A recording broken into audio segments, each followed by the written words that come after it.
আসসালামু আলাইকুম। আজ আমরা কথা বলবো ডাক্তার দেওয়ান মুশফিক রহমান মুশফিক স্যার, সহকারী অধ্যাপক, স্ট্রোক ইউনিট, নিউরোলজি বিভাগ, ময়মনসিংহ মেডিকেল কলেজ ও হাসপাতাল। জি, আসসালামু আলাইকুম স্যার। ওয়ালাইকুম আসসালাম। স্যার কেমন আছেন?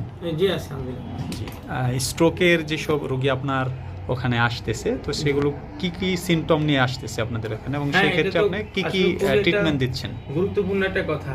আসলে এখন যত দিন যাচ্ছে যোগাযোগ, যেমন যোগাযোগ মিডিয়া বাড়তেছে, মানুষও এখন মুহূর্তের মধ্যে আমেরিকা, দুনিয়ার আরেক প্রান্তের খবর নিতে পারতেছে, ইউরোপ সব খবর নিতে পারতেছে।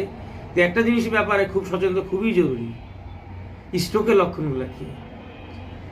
স্ট্রোক হলে সে সাথে সাথে চিকিৎসকে হাসপাতালে শরণাপন্ন হওয়া, এটা তৃণমূল পর্যায় থেকে এই সচেতন আমাদের দরকার। কারণ এখন সেই চিকিৎসা আমাদের এই তৃণমূল পর্যায় পর্যন্ত, এই ময়মনসিংহ পর্যন্ত আসে।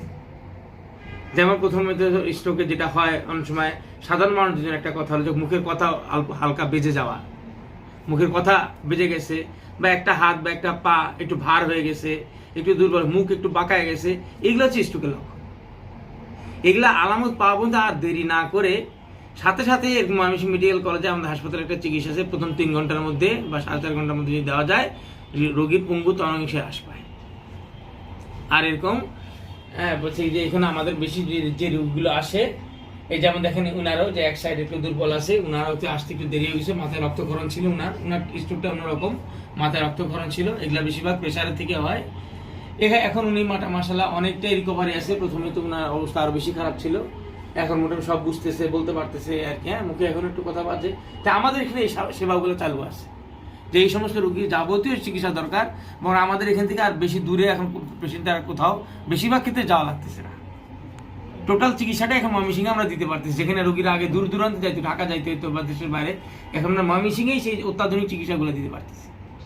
এখানে আমাদের ক্যাথ ল্যাব আছে, আমাদের এখানে অ্যাঞ্জিওগ্রাম হচ্ছে ব্রেনের, আমরা প্রথম 3 ঘন্টার মধ্যে থ্রোম্বোলাইসিস করতে পারতেছি। এই অত্যাধুনিক চিকিৎসাগুলো এখন ময়মনসিংহে রেগুলার হচ্ছে। এই জন্য আমি আহ্বান জানাবো সবাইকে এই ব্যাপার সচেতন হয়, এবং এই সেবাগুলা যত দূর সম্ভব জলদি এরকম এগুলা এরকম নেওয়ার, এই সেবাগুলা আমাদের যার দরকার সেজন্য সাথে সাথে নিতে পারে। এই জন্য সচেতনতা দরকার। এই জন্য আমরা বলবো ময়মনসিংহ মেডিকেল দেরি না করে আপনার সবাই আমাদের কাছে এরকম আসবেন, নিউরোলজিস্টে শরণাপন্ন।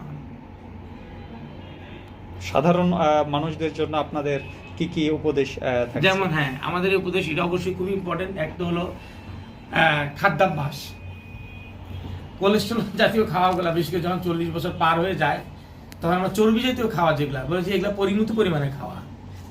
যেমন গরুর গোস্ত, খাসির গোস্ত, কলিজা, ডিমের কুসুম, চিংড়ি মাছ, দুধ, এগুলোর মধ্যে প্রচুর পরিমাণে কোলেস্ট্রল থাকে। তো এগুলো একটু কমায় খাইতে হবে। আমরা বলি গরুর গোস্ত খাইলে 60 গ্রাম এরকম খাওয়া।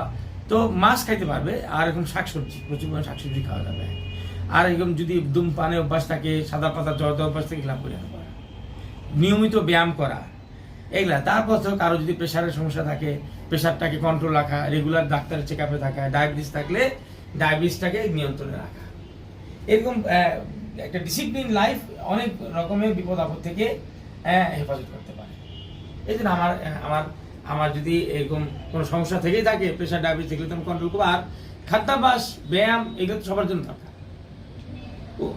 এরকম সুষম খাদ্য, আর এরকম একটা নিয়মিত জীবন, নিয়মিত ঘুম, নিয়মিত, আর কোনো প্রকারের যদি অন্য হ্যাবিট থাকে, ধূমপান অথবা এরকম সাদা পাতা জর্দা, এগুলো থেকে নিজেকে বাঁচায় রাখা।